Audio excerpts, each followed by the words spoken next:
Hi friends, welcome to our channel. మీతో మీ శైలు. అందరూ ఎలా ఉన్నారండి? బాగున్నారా? నేను కూడా బాగున్నాను. మీరందరూ ఎలా ఉన్నారు? కింద కామెంట్ సెక్షన్లో నాతో షేర్ చేసుకోండి. ఇంకా ఇదొచ్చేసి ఎర్లీ మార్నింగ్ వ్లాగ్ అండి. అంటే మార్నింగ్ 5 నుంచి మధ్యాహ్నం వరకు ఉంటుందన్నమాట. మార్నింగ్ ఏంటంటే కొంచెం వేరంగానే లేచానండి 5కి ఇలా. ఈ మధ్య 5కి లేగడం అలవాటు చేసుకుంటున్నానండి. పెళ్లికి ముందు ఇలానే లేచేవాళ్ళం అనమాట. కొంచెం 5కి 5:30 ఇలా లేచేసి ఇంటి పని అంతా కూడా కంప్లీట్ చేసుకునే వాళ్ళం.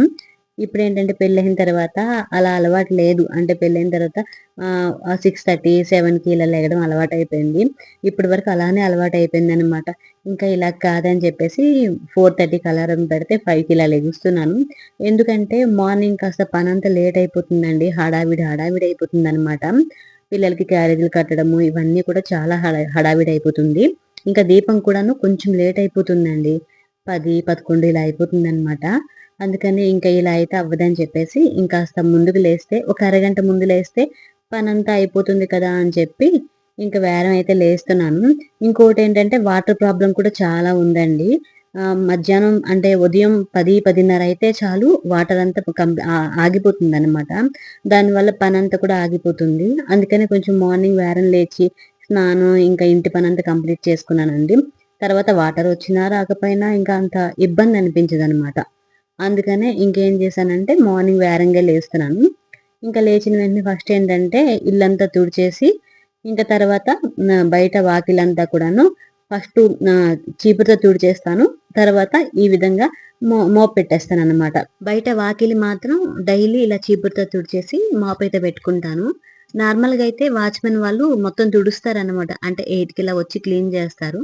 ఇంకా అంతవరకు కూడా బయట గుమ్మం దగ్గర తుడవకుండా ముగ్గు పెట్టకుండా ఉండట్లేదు. అందుకని నేనే ముందు ఇంకా తుడిచేసుకుంటున్నాను. తర్వాత ఆవిడొచ్చి మళ్ళీ ఇంకోసారి తుడుచుకుంటారు. ఇంకా ఇక్కడైతే నేను ముగ్గు అయితే పెట్టేశానండి. బయట వాకిలంతా తుడిచేసి ఇంకా ముగ్గు అయితే పెట్టేశాను. ముగ్గు ఎలా ఉందో కింద కామెంట్ చేయండి. నాకంత ముగ్గులు అయితే రావు. ఏదో నార్మల్గా వచ్చిన ముగ్గులే అలా రిపీట్ చేస్తూ ఉంటానన్నమాట. ఇంకా ముగ్గులు పెట్టేసి ఇంక నేనైతే స్నానం చేసి వచ్చేసాను. ఇల్లు అయితే మాప్ పెట్టుకోలేదండి. నేనేంటంటే వారంకి 2 టైమ్స్ కానీ 3 టైమ్స్ కానీ మాప్ అయితే పెట్టుకుంటాను. మెయిన్గా ఏంటంటే మండే ఒకటి, థర్స్డే ఈ 2 రోజులు మాత్రం మాప్ పెట్టుకుంటాను. మిగతా రోజులు మాప్ పెట్టనండి.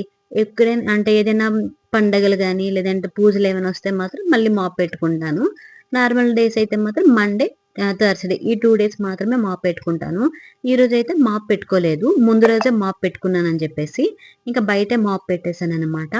ఇంకా నేనైతే స్నానం చేసేసి పూజ సామాగ్రి అన్ని కూడా క్లీన్ చేసుకుంటున్నానండి. ఇంకా పూజ సామాన్లన్నీ కూడా క్లీన్ చేసుకున్న తర్వాత ఇంకా దేవుడికి అయితే దీపం అయితే పెట్టేశానండి. ఇంకా కొంచెం ప్రశాంతంగా అనిపించింది దీపం పెట్టేసరికి. ఎప్పుడు 10, 11 అయిపోయేది. ఈ రోజు ఏంటంటే 6:30 కల్లా దీపం కూడా అయిపోయింది. ఇంకా దీపం అయిపోయిన తర్వాత మా వారి కోసం అయితే టీ అయితే పెడుతున్నానండి. ఏంటంటే ఇంతకు ముందు స్నానం చేయకుండా వచ్చి టీ పెట్టడం, వంట చేయడం ఇవన్నీ చేసేదాన్ని. అంటే ఓన్లీ బ్రష్ చేసేసి ఇంకా వంట అయితే స్టార్ట్ చేసేదాన్ని. ఇప్పుడు అలా కాకుండా స్నానం చేసిన తర్వాత దీపం పెట్టుకున్న తర్వాత వంటగదికి వచ్చి వంట అంతా స్టార్ట్ చేస్తున్నాను అనమాట. ఎందుకంటే ఇంతకు ముందు కొంచెం అంటే 6:30, 7కి ఇలా లేచేటప్పుడు టీ పెట్టేసి కంగారుగా పిల్లలకి లంచ్ బాక్స్ తయారు చేయడం ఇవన్నీ చేసుకొని కంగారుగా టీ తాగడం ఇవన్నీ కూడా అయిపోయి నాకేంటంటే ఇబ్బంది అనిపించేది. ఇప్పుడు ఏంటంటే దీపం పెట్టుకొని ఇంకా టీ తాగేసరికి చాలా ప్రశాంతంగా అనిపించిందండి. ఇలానే కంటిన్యూ చేద్దాం అనుకుంటున్నాను. చూడాలి ఎంతవరకు అవుతుందో. నేనైతే ట్రై చేయను, చేస్తాను ఇలానే చేయడానికైతే.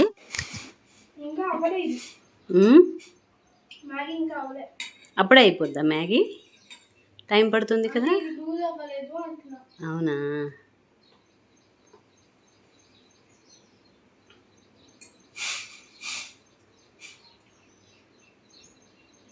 వంట చేయడం అంటే ఇష్టమా? మరి ఎందుకు మ్యాగీ చేస్తాను?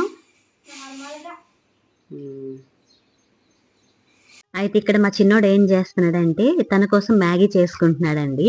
నేను టీ తాగుతున్నాను కదా, ఇంకా టీ తాగేసిన తర్వాత పెసరట్టు వేసేసి టిఫిన్ ఇస్తాను అని చెప్తే, లేదు నేను మ్యాగీ తెచ్చుకుంటాను, మ్యాగీ తెచ్చుకొని మ్యాగీ చేసుకుంటాను, నాకు టిఫిన్ ఏం వద్దు అని చెప్పాడు. అంటే తనకి పెసరట్టు అంత నచ్చదండి. 1, 2 తింటాడు. అది కూడా ఎర్లీ మార్నింగ్ కదా! అందుకే నాకు పెసరట్టు వద్దని చెప్పేసాడు. ఇంకా సరేలే అని చెప్పి నేను టీ తాగుతుంటే వాడైతే మ్యాగీ తెచ్చుకున్నాడు వెళ్లి. వెళ్లి తెచ్చుకొని నేను చేస్తానని చెప్తే, "లేదు అవసరం లేదు. నేను చేస్తానమ్మా. ఒక్కసారి వీడియో తీయు" అన్నాడు. ఇంకా ఎప్పటినుంచో అడుగుతున్నాడండి. నేను వంట చేస్తాను ఒకసారి వీడియో తీయు అని చెప్పి. ఇంకా ఈరోజైతే సర్లే నువ్వు మ్యాగీ చెయ్యి అయితే నేను వీడియో తీస్తాను అని చెప్తే, ఇంకా తన కోసమని తను చక్కగా మ్యాగీ చేసుకున్నాడు. అయితే మ్యాగీ చేసిన తర్వాత నేను మ్యాగీ ఎలా చేశానో ఒకసారి చూపించమ్మా వీడియో తీసి అంటే, ఇంక నేనిక్కడ వీడియో తీసైతే చూపిస్తున్నాను. మ్యాగీ అయితే చేసుకున్నాడు. పర్వాలేదు. అప్పుడప్పుడు పిల్లలకి ఇవి కూడా నేర్పించాలండి. కాకపోతే మనం దగ్గరుండి నేర్పించాలనమాట. ఎందుకంటే మనకి హెల్త్ బాలేనప్పుడు, బయటికెళ్ళినప్పుడు వాళ్ళకి ఆకలేసినా ఇలా చేసుకుంటారు. అది కూడా ఎప్పుడో ఒకసారి, ప్రతిసారి కాదులెండి. ఎందుకంటే స్టవ్ దగ్గర పిల్లలు కూడా జాగ్రత్తగుండాలి కదా! చెప్పలేం గదా! ఎప్పుడెలా ఉంటుందో అని చెప్పి. ఇంకా మా చిన్నోడైతే ఇంక మ్యాగీ తినేసి స్కూలుకైతే వెళ్ళిపోయాడు. ఇంక తను వెళ్ళిపోయిన తర్వాత మా కోసం అని చెప్పి టిఫిన్‌గా అయితే పెసరట్టయితే వేస్తున్నాను. ఇంకా దానికోసం ఏంటంటే నేను పెసల్ని ముందు రోజే నానబెట్టుకున్నాననమాట. ఇప్పుడైతే వాటిని గ్రైండ్ చేసుకుంటున్నాను. పెసలలో ఏంటంటే కొంచెం ఒక 2 పచ్చిమిర్చి, కొద్దిగా అల్లం, కొద్దిగా జీలకర్ర, కొద్దిగా ఉప్పు వేసేసి మొత్తం కొద్దిగా వాటర్ వేసేసుకొని మొత్తం గ్రైండ్ చేసుకున్నాను. ఇంకా గ్రైండ్ చేసుకొని ఇందులో మొత్తం కొద్దిగా ఉప్పు వేసి కలిపేసి ఇంకా పక్కనైతే పెట్టుకున్నాను. ఇంకా అయితే పెసరట్లోకి పల్లి చట్నీ చాలా బావుంటుందండి. మా వాళ్ళకి ఎప్పుడు పల్లి చట్నీ ఉంటే చాలు. పల్లి చట్నీ లేదంటే కొబ్బరి చట్నీ ఈ 2 ఉంటే చక్కగా తినేస్తారండి. మా చిన్నోడికి మాత్రం టమాటా చట్నీ, ఉల్లి చట్నీ ఇలా అన్నమాట. అలాంటివి ఉంటే వాడికిష్టం. మా పెద్దోడికి, మా వారికి మాత్రం పల్లీ చట్నీ, కొబ్బరి చట్నీ ఇవే మెయిన్ అనమాట. ఇవి ఉంటే టిఫిన్స్ అయితే తినేస్తారు. అయితే ఈరోజు ఆనియన్స్ ఏం చేయట్లేదు. పల్లీ చట్నీ మాత్రం చేస్తున్నాను. ఇంకా వాటన్నిటిని కూడా వేయించేసుకొని, ఇంకా ఇక్కడైతే పెసరట్టయితే వేస్తున్నానండి. ఈరోజు ప్లెయిన్ పెసరట్టు కాకుండా ఆనియన్ పెసరట్టయితే వేస్తున్నాను. అది కూడా నాకు, మా వారి కోసం ఆనియన్ పెసరట్టనమాట. మా పెద్దోడి కోసం మాత్రం ప్లెయిన్ పెసరట్టు. వాడికి చెప్పాను కదండీ! ముందు వీడియోలోన వాడికి ఉల్లిపాయలు ఉంటే నచ్చదనమాట. ఎందులో ఉల్లిపాయలేసినా తినడు. ఒక బిర్యానీలో తప్ప. అందుకనే వాడికి ఏంటంటే ఉల్లిపాయలు లేకుండా ప్లెయిన్ పెసరట్టు వేస్తున్నాను. నాకు, మా వారికి మాత్రం ఆనియన్ పెసరట్టు అనమాట. ఇంకా పెసరట్టు అయితే వేసేసాను. మరో పక్క అయితే చట్నీ కోసమని ఇంకా గ్రైండ్ చేసుకుంటున్నాను. ఇంకా అది గ్రైండ్ అయిపోయిన తర్వాత ఈరోజు పోపేం పెట్టుకోలేదండి. నార్మల్‌గా గ్రైండ్ చేసేసి ఇంకా టిఫిన్స్‌లోకైతే వేసేసి మా వారికైతే ఇచ్చేసాను. ఇంకా మా వారితో పాటు నేను కూడా తినేసాను.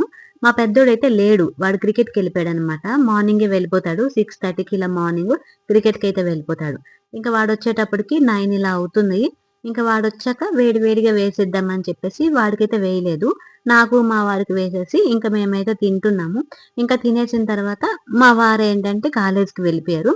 ఇంకా మా పెద్దోడొచ్చిన తర్వాత ఇంకా వాడికి ఇంకా వేసేసి ఇంకా వంటైతే స్టార్ట్ చేశాను. ఈరోజు మా వారికి క్యారేజ్ అయితే లేదండి. కాలేజీలో ఏదో ఫంక్షన్ ఉందన్నారు. అందుకే తను క్యాంటీన్‌లో తినేస్తాను. నాకు క్యారేజ్ ఏం వద్దు అని చెప్పేసరికి ఇంకా మార్నింగ్ ఏం చేయలేదు. అతను వెళ్ళిపోయిన తర్వాత వంటైతే స్టార్ట్ చేశాను. ఈరోజు లంచ్‌లోకి ఏంటంటే టమాటా చారైతే చేస్తున్నానండి. మొన్న మీకు లాస్ట్ వీడియోలో చూపించాను గదా! ఇన్‌స్టంట్ టమాటా రసం అని చెప్పి. ఇంకా దాంతో ఈరోజు టమాటా రసం అయితే చేస్తున్నాను.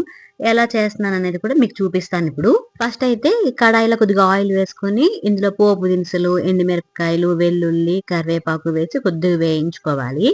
ఇవి కాస్త వేగిన తర్వాత మనం ముందుగా రెడీ చేసి పెట్టుకున్నాం కదా! ఇంకా ఈ టమాటా పేస్ట్ ఉంది. ఆ పేస్ట్‌ని ఒక 2 గరిటెల వరకు వేసుకొని ఇందులోనే కొద్దిగా వాటర్ అంటే మనకు ఎంతవరకు రసం కావాలో అంత తగ్గట్టు వాటర్ వేసేసుకొని ఇందులో రుచికి తగినంత ఉప్పు, కొద్దిగా కొత్తిమీర వేసి బాగా మరగబెట్టుకున్నారనుకోండి ఇన్‌స్టంట్‌గా రసం అయితే తయారైపోతుంది. ఇందులో నేను ఇంగువ కూడా వేసుకోలేదు. ఎందుకంటే మనం ఆల్రెడీ టమాటా పేస్ట్‌లో ఇంగువ వేసుకున్నాం కదా! కాబట్టి నేను ఇంగువ వేసుకోలేదు, కారం కూడా వేసుకోలేదు. ఓన్లీ ఉప్పును, కొత్తిమీర మాత్రమే వేసుకున్నాను. కొద్దిగా తాలింపయితే పెట్టుకున్నాననమాట. చాలా వేరంగా అయిపోతుందండి. 5 నిమిషాల్లో మనకి టమాటా రసం అనేది రెడీ అయిపోతుంది. చాలా బావుంటుంది కూడాను. ఒకసారి ట్రై చేయండి. మా పిల్లలకైతే నచ్చింది. ఈరోజు ఎలాగో మా వారికి క్యారేజ్ లేదు కదా! అందుకనే మా కోసం అని చెప్పి ఈరోజు టమాటా రసం అయితే చేసుకున్నాము. మా వారుంటే మాత్రం ఇలా టమాటా రసం చేయనండి. పప్పు గాని, పప్పు చారు గాని, నార్మల్ చింతపండుతో రసం పెట్టుకుంటాను తప్ప ఇలా అయితే చేయను. ఈరోజు అతను లేరని చెప్పేసి ఇలా టమాటా రసం అయితే చేశాను. చాలా బావుంది. నాకైతే నచ్చిందండి. ఇంకా టమాటా రసం అయిపోయిన తర్వాత కర్రీలోకి మాత్రం మసాలా వంకాయ చేద్దామని చెప్పి ఇంకా వంకాయలన్నిటిని కూడాను ముందు తొడిమలు ఉంటాయి కదా! ఇంకా అవన్నీ కట్ చేసేసి ఇంకా మధ్యలో ఘాట్లు పెట్టుకొని ఉప్పు వాటర్‌లో వేసేసుకున్నాను. అయితే ఇక్కడ ఒక 2 వంకాయలు మాత్రం పక్కన పెట్టానండి. వాటిని ఏంటంటే సాంబార్ చేద్దామని చెప్పి మరుసటి రోజు కోసం సాంబార్ చేద్దామని ఆ వంకాయలని అయితే పక్కన పెట్టాను. అయితే ఈ వంకాయలను కట్ చేసుకున్నాం కదా, వీటిని ఏంటంటే కడాయిలో కొద్దిగా ఆయిల్ వేసుకొని ఈ వంకాయలన్నిటిని కూడా వేసుకొని కొద్దిగా లైట్‌గా కలిపేసుకొని మూత పెట్టేసి లో ఫ్లేమ్‌లో పెట్టి బాగా మగ్గించుకోవాలనమాట. ఇది మగ్గేలోపు దీనికోసం పేస్ట్ అయితే తయారు చేసుకోవాలి. దీనికోసం ముందుగా ఒక మిక్సీ జార్‌లో 2 యాలకులు, ఒక 4 లవంగాలు, 1 ఇంచు దాల్చిన చెక్క, ఒక చిన్న బిర్యానీ ఆకు, ఒక టేబుల్ స్పూన్ వరకు ధనియాలు, ఒక అర టేబుల్ స్పూన్ వరకు జీలకర్ర, అలాగే ఒక 4 జీడిపప్పులు, 1 టేబుల్ స్పూన్ వరకు పల్లీలు, 1 టేబుల్ స్పూన్ వరకు నువ్వులు, ఒక అర టేబుల్ స్పూన్ వరకు గసగసాలు, కొద్దిగా ఎండు కొబ్బరి వేసేసి మొత్తం కూడా గ్రైండ్ చేసుకోవాలి. ఇందులో వాటర్ వేసుకోకుండా ఫస్ట్ అయితే గ్రైండ్ చేసుకోవాలన్నమాట. ఇలా మొత్తం గ్రైండ్ అయిపోయిన తర్వాత ఇందులో కొంచెం పసుపు, 1 టేబుల్ స్పూన్ వరకు కారం, ఒక అర టేబుల్ స్పూన్ వరకు గరం మసాలా పౌడర్, కొద్దిగా ఉల్లిపాయలు, అలాగే కొద్దిగా వాటర్ వేసేసి మొత్తం కూడా గ్రైండ్ చేసుకోవాలి. అంటే దీన్ని పేస్ట్ లాగా గ్రైండ్ చేసుకోవాలన్నమాట. ఇంకా ఇలా మొత్తం కూడా గ్రైండ్ చేసుకున్న తర్వాత ఇప్పుడు ఈ పేస్ట్ ని పక్కన పెట్టుకొని ఇంతలో మనకి వంకాయలు కూడా చక్కగా వేగిపోయండి. ఈ వంకాయలు వేగాయా లేదా అని తెలుసుకోవాలంటే ఫస్ట్ అయితే ఆ వంకాయలను కొంచెం ప్రెస్ చేసామనుకోండి గరిటెతోటి, అవి కొంచెం మెత్తగా అయ్యాయంటే వంకాయలు అనేది చక్కగా వేగిపోయినట్టు. ఇంకా ఇక్కడ వంకాయలన్నీ వేగిపోయాయి కదా, ఇంక ఈ వంకాయలన్నిటిని కూడా ఒక ప్లేట్ లోకి అయితే తీసుకొని పక్కనైతే పెట్టుకుంటున్నాను. ఇప్పుడు ఇదే కడాయిలో మరి కొద్దిగా ఆయిల్ వేసుకొని ఇందులో కొంచెం పోపు దినుసులు, అలాగే 1 టేబుల్ స్పూన్ వరకు అల్లం వెల్లుల్లి పేస్ట్ వేసి ఇందులోనే మనం ముందుగా గ్రైండ్ చేసి పెట్టుకున్నాం కదా, ఇంకా ఈ కొబ్బరి పేస్ట్ ఇదంతా ఉంది కదా, ఇంకా ఆ మొత్తం పేస్ట్ వేసేసుకొని మొత్తం కూడాను లో ఫ్లేమ్ లో పెట్టి వేయించుకోవాలి. అంటే ఉల్లిపాయలు కూడా వేసుకున్నాం కదా, కొంచెం పచ్చి వాసన వస్తుంది అనమాట. అందుకనే ఆయిల్లోన ఒక 2 నిమిషాల పాటు అంటే ఆయిల్ పైకి తేలేంత వరకు బాగా వేయించుకోవాలి. ఇది మొత్తం బాగా వేగిపోయిన తర్వాత ఇందులో ఒక గ్లాసుల వరకు వాటర్ వేసుకొని మొత్తం బాగా కలిపేసుకొని ఇందులో మనం రుచికి తగినంత ఉప్పు అయితే వేసుకోవాలి. నేను ఆ పేస్ట్ లో ఉప్పు వేసుకోలేదని చెప్పాను కదండి, ఇప్పుడైతే ఉప్పు వేసుకున్నాను అనమాట. ఇంకా ఉప్పు వేసుకొని మొత్తం బాగా కలిపేసుకొని ఇంకా మూత పెట్టేసి దాన్ని అయితే బాగా మరగనివ్వాలన్నమాట. అది ఉడికే లోపు మరో పక్క అయితే ఇంట్లో అయితే ఒక 2 మామిడికాయలు ఉన్నాయండి. పప్పు చేద్దామని అంటే మామిడికాయ పప్పు చేద్దామని చెప్పి తెచ్చాను. కానీ అది చాలా రోజులు అయిపోయింది. ఇంకా వాటిని ఏంటంటే ఈ రోజు దాంతో ఒక రెసిపీ చేద్దామని అయితే అనుకున్నాను. ఇంకా దానికోసం అని చెప్పేసి ఇంకా మామిడికాయ మీద ఉన్న తొక్క మొత్తం కూడా తీసేసాను. ఇంకా ఇది తీసేలోపు ఇక్కడ ఈ మనకి గ్రేవీ ఉంది కదా, ఆ గ్రేవీ అనేది చక్కగా ఉడికిపోయిందండి. ఇప్పుడు ఇందులో నేను ముందే కొత్తిమీర పుదీనా పేస్ట్ ఉంది కదా, అంటే క్యూబ్స్, ఇంకా క్యూబ్స్ ఒక 2 వేసుకున్నాను. ఇందులోనే కొద్దిగా చింతపండు పులుపు వేసుకున్నానండి. ఇంకా వేసుకొని మొత్తం కూడా బాగా కలిపేసి ఇంకా ఇందులో మనం ముందుగా వేయించుకున్నాం కదా, ఇంకా ఆ వంకాయలను కూడా వేసేసి బాగా కలిపేసి ఇంకా మూత పెట్టేసి మీడియం ఫ్లేమ్ లో దానికైతే ఉడకనివ్వాలి. ఇంకా అది ఉడికేలోపు మరో పక్క అయితే మామిడికాయలను అయితే చిన్న ముక్కలుగా కట్ చేసుకుంటున్నానండి. అయితే ఇక్కడ ఏం జరిగిందంటే నేను చేద్దాం అనుకున్న రెసిపీ ఒకటి, అక్కడ అయ్యింది మరొకటండి. అది ఏం జరిగింది అనేది మీకు చెప్తాను. ఇక్కడైతే నేను మామిడికాయలన్నిటిని కూడా చిన్న క్యూబ్స్ లాగా అయితే కట్ చేసుకున్నాను. ఇంకా వీటన్నిటిని కూడా కట్ చేసేసి ఇంకా పక్కన పెట్టేశాను. ఇందులో అయితే మనకి కూర కూడా బాగా దగ్గర పడిపోయింది అనమాట. ఇంకా మొత్తం ఒకసారి కలిపేసుకొని ఇంకా ఇందులో ఒక అర టేబుల్ స్పూన్ వరకు బెల్లం పౌడర్ అయితే వేసుకున్నాను. అలాగే కట్ చేసుకున్న కొత్తిమీర వేసేసి ఇంకా బాగా కలిపేసుకొని ఒక 2 నిమిషాలు ఉడికించేసి ఇంకా స్టవ్ ఆఫ్ చేసుకున్నాం అనుకోండి, మనకి గుత్తి వంకాయ అంటే మసాలా వంకాయ అనేది రెడీ అయిపోతుంది. చాలా బాగుంటుంది. ఇందులో నేను బెల్లం వేసుకున్నాను కదా, అది ఆప్షనల్ అండి. మీకు ఇష్టం ఉంటే వేసుకోండి, లేకపోతే లేదు. మీరు బెల్లం ప్లేస్ లో కావాలంటే పంచదార కూడా వేసుకోవచ్చు. ఇది బెల్లం వేయడం వల్ల ఏంటంటే మనం పులుపు వేసాం కదా, ఆ టేస్ట్ ని ఇన్హాన్స్ చేస్తుంది అనమాట. అంటే కొంచెం తగ్గిస్తుంది అనమాట, టేస్ట్ బాగుంటుంది. అందుకనే వేసుకున్నాను. మీకు ఇష్టం లేకపోతే వదిలేసేయండి. ఇంకా వంట అయిపోయిన తర్వాత నేనైతే కాసేపు ఈ వీడియోలు ఉన్నాయి కదా, వాటిని అన్నిటిని అయితే ఎడిటింగ్ చేసుకున్నాను. ఎడిటింగ్ చేసుకుని వాయిస్ ఓవర్ ఇచ్చాను అనమాట. అంతలో మా పిల్లలు అయితే వచ్చేసారు. అంటే పెద్దోడికి ఎలాగో హాలిడేస్ అని, చిన్నోడైతే స్కూల్ నుంచి వచ్చేసాడు. ఇంకా వచ్చిన వెంటనే ఆకలి అనేసరికి వాళ్ళకైతే వడ్డించేసాను. ఇంకా వాళ్ళతో పాటు నేను కూడా తినేసానండి. అయితే నేను ఈ మామిడికాయలు ఉన్నాయి కదా, కట్ చేసిన మామిడికాయలు, అవి కట్ చేశానని సంగతే మర్చిపోయాను అనమాట. కట్ చేసేసి పక్కన పెట్టేశాను. ఇంకా ఈ వీడియోలు ఎడిటింగ్ చేసుకోను ఇంకా తినేసి అలా మర్చిపోయాను అనమాట. ఇంకా సడన్ గా గుర్తొచ్చింది ఇంకా మామిడికాయలు కట్ చేస్తున్నాను కదా అని చెప్పి ఇంకా వాటినైతే ఇప్పుడు వాటితో రెసిపీ చేస్తున్నానని చెప్పాను కదా. దానికోసం ఏంటంటే ఫస్ట్ ఒక గిన్నెలో కొద్దిగా వాటర్ వేసేసుకొని ఇందులో కట్ చేసుకున్న ముక్కలన్నీ కూడా వేసేసి దీన్ని హై ఫ్లేమ్ లో పెట్టి ఒక 3 నిమిషాలు వీటిని ఉడికించుకోవాలి. అయితే నేను ఇక్కడ ఏం చేశానంటే ఆల్రెడీ అంటే మామిడికాయలు తెచ్చి ఒక 3-4 రోజులు అయిపోయింది. అవి అసలుకే కొంచెం మెత్తగా అయిపోయినాయి అనమాట. అంటే పుల్లగానే ఉన్నాయి, కాకపోతే కొంచెం మెత్తగా అయ్యాయి. వీటిని మరి 3 నిమిషాలు ఉడికించేసేసరికి అవి ఇంకా పూర్తిగా మెత్తగా అయిపోయాయండి. నార్మల్‌గా అవి ఉడికించుకుపోయుంటే బావుండేది. నేనేంటంటే ఉడికిస్తే నార్మల్‌గా ఒక 3 నిమిషాలు కదా! ఎక్కువ సేపు కాదు కదా! అని చెప్పేసి ఉడికించేసాను. అవి 3 నిమిషాలు ఉడికించేయడం వల్ల ఏంటంటే మెత్తగైపోయాయండి అవి మొత్తం కూడాను. ఇంకా ఇవి మెత్తగైపోయాయి కదా! దీంతో మరి ఇంకేం చేద్దామని నేను దాంతో ఏం చేద్దాం అనుకున్నానంటే ఇదేంటి మ్యాంగో క్యాండీ చేద్దాం అనుకున్నానండి. ముక్కల్లా చేసేసి అందులో పంచదార వేసి ఎండలో పెడితే ముక్కలు గట్టిగా అయ్యి తినడానికి బావుంటుంది కదా! అని అనుకున్నాను. తీరా చూస్తే అవి బాగా మెత్తగా అయిపోయాయన్నమాట. ఇంకా చేసేదేం లేక వాటర్ అంతా వడబోసేసి ఇంకా ఆ మామిడికాయలన్నిటిని కూడాను మెత్తగా చేసేసి అందులో కొంచెం పంచదార వేసేసి ఇంకా స్టవ్ మీద అయితే పెట్టేశాను. ఇంకా అదైతే ఉడుకుతుందనమాట.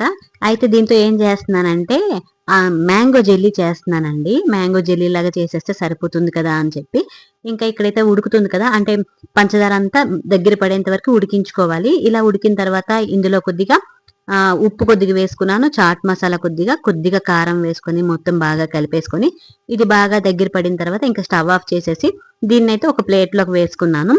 ఇలా ప్లేట్లు వేసిన తర్వాత ఇది పూర్తిగా చల్లారిన తర్వాత ఫ్రిడ్జ్ లో అయితే పెట్టుకోవాలి. ఇంకా దాన్నైతే పక్కన పెట్టేశాను. ఇంతలో మనం మామిడికాయలు ఉడికించుకున్నాం కదా, ఇంకా ఆ వాటర్ ఏం చేస్తున్నానంటే పప్పు ఉడికించుకునేటప్పుడు ఈ వాటర్ వేసుకున్నాం అనుకోండి, మనకి మామిడికాయ పప్పు అయితే రెడీ అయిపోతుంది. చాలా బాగుంటుంది ఆ టేస్ట్ కూడాను. అయితే మ్యాంగో జెల్లీ ఎలా వచ్చిందని మాత్రం నెక్స్ట్ వీడియోలో చెప్తాను. ఇక్కడితో అయితే ఈ వ్లాగ్ ఎండ్ చేస్తున్నానండి. వ్లాగ్ ఎలా అనిపించిందో కింద కామెంట్ చేయండి. రెసిపీస్ ఎలా అనిపించానో కూడా కింద కామెంట్ చేయండి. నెక్స్ట్ వీడియోలో మళ్ళీ కలుద్దాం.